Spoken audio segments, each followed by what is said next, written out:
Hey guys, this is Kunjan Shinde. I welcome you all to my classes.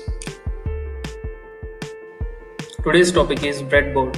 Breadboard acts like a base for building a temporary electronic circuit to be tested. Its outer body is made up of a plastic material and it has three different slots. Each slot has a tiny holes to insert electronic component. Internally, the breadboard has vertical and horizontal conductive parts. The cost is usually less than 100 rupees.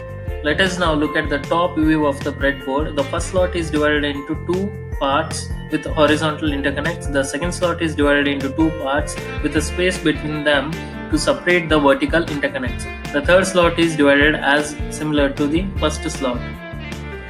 Figure shows the bottom view of breadboard with the horizontal and vertical interconnects of the breadboard. Hey guys, don't forget to subscribe to my channel for more updates. Like and share this video with your friends and colleagues. Let me know what you think about the video in the comments below. Let us implement a simple 5V DC power supply unit. Considering the circuit diagram as shown, first we'll start with the placement of 7805 regulator IC on the breadboard as shown. Now we'll connect the positive terminal of the battery to the pin number 1, which is indicated with the red line, and the negative terminal of the battery, which is indicated by the black line, to the pin number 2. By this way we'll be applying the input to the regulator IC.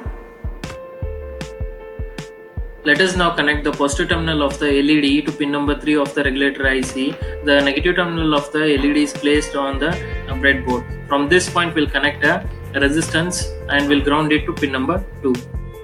Verify the connections on the breadboard as per the circuit diagram. Positive terminal of the battery to pin number 1, negative terminal of the battery to pin number 2, positive of the LED to pin number 3, negative of the LED to one resistance, and the other terminal of the resistance to ground. Let us now apply some potential to the circuit.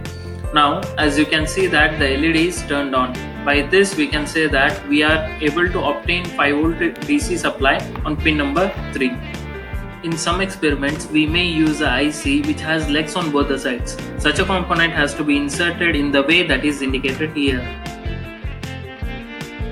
A resistor can be placed on the breadboard as indicated here, on this side or on the other side or in between these two. Thank you all.